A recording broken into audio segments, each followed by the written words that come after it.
Thank you, Gil. That was a wonderful introduction. I could have done it better than myself if I don't say so myself. You know, it's not easy being great.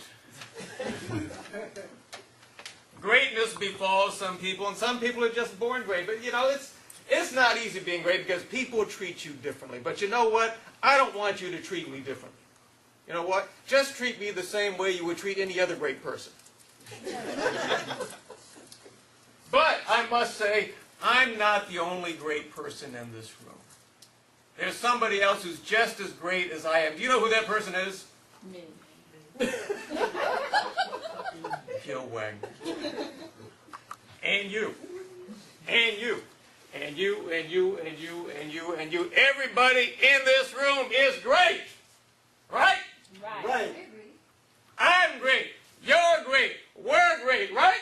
Right. Stand up for a moment, please. 'Cause I want to hear some enthusiasm. I want to hear you say, I'm great. I'm great. I'm great. I'm great. Turn to your neighbor. Say, neighbor. Neighbor. You're great. You're great. You really are. You really are. You're great. You're great. I'm great. I'm great. We're great. We're great. Don't you feel a little better right now? Yes. Go ahead, sit down if you feel like it. You can stand if you want. Why are we great? Why are we great? Do you know that all of us have stardust flowing through our veins? Do you know that that's a fact?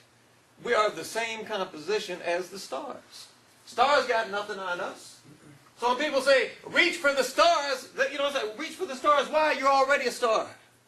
Just shine the way you are, right? Go ahead and shine. Shine as the star that you already are.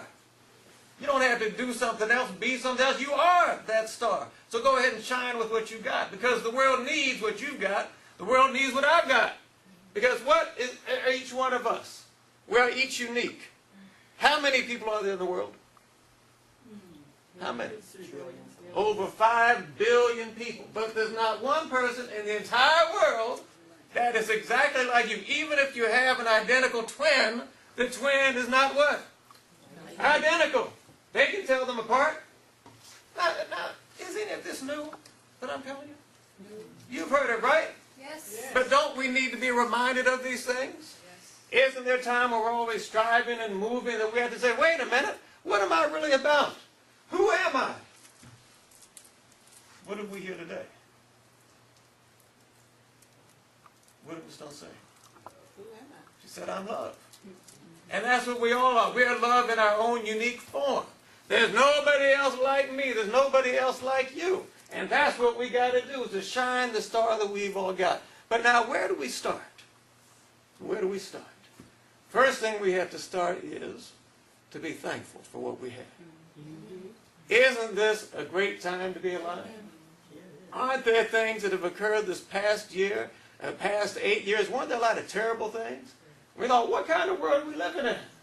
It's like we've gone into an alternate universe of bad things, negative things. But now look at what happened this year. And if we put it all together, could Barack Obama have been elected President of the United States if George Bush and the Republicans had done such a horrible job? Think about it. Who do we have to thank for Barack Obama being president? Part of it's got to go to those, I'm not going to say losers, but those people that messed up for 8 years. If they hadn't messed up, he wouldn't have had a chance. But what did Barack Obama do? What did he do? Can you all just describe him a little bit to me? What kind of person is he? Unified. Change agent. But he did something that wasn't he criticized like, well, you ought to do this and you ought to do that. What did that man do? He let his own star shine. Okay, people were giving him all kinds of advice. You ought to fight more. You ought to do this more. They threw every nasty, dirty thing at him that they could throw at him. They wrote everything, sent every rumor around they could send around about that man. And what did he do? He just let his star shine. And he kept doing what he had to do. When you think about what he did, isn't that incredible? That this man really from nowhere took on the establishment of the Democratic Party, their biggest stars, with Bill and Hillary Clinton. She had over $120 million to work with, and beat them. Then he took on the Republicans. They threw everything at him they could think of, right? And what happened? He beat them. So he just let his star shine. Isn't that something to be thankful for, just to see that? And then we had our speaker over here, Ms. Lewis, sort of tying that all into us tonight, say, look how far we've come. You know, it's been a little over 150 years to see something like that happen because that man let his star shine. So we got to be thankful for that. But we also have to be thankful for health. Everyone here can see, right? We got 2 eyes. We're mobile. We can not just touch things, but isn't it nice when somebody touches us? Doesn't that feel good that you can actually sense it when somebody got a, well, I shouldn't do that. You're both married, but it's okay. You know, somebody just touches your shoulder, somebody pats you on the back. Doesn't that feel good to be able to feel that and experience that? Because sometimes we get so caught up in what? The stuff that we don't like, the things that we think are going wrong. But we got to stop and say, boy, I'm thankful just for my health. I'm thankful just for being able to go out there and touch somebody, have somebody touch me, and then see. And I like all different kinds of things. So for people who like varieties, just food. Isn't it nice in this area? There's all kinds of places to eat. You can have Mexican. You can have Chinese. You can have African. You can have Puerto Rican. You can have all kinds of food. Isn't that nice? We live in a time where you're not just limited to food from a particular culture. So that's something to be thankful for, right? Okay? So we got the health. And what about entertainment? Remember the time when all there was to watch on TV was what? ABC, NBC, CBS. And what do you have now? We got more cable channels than you can even count. More than you can, there's like hundreds of stations. What about the music?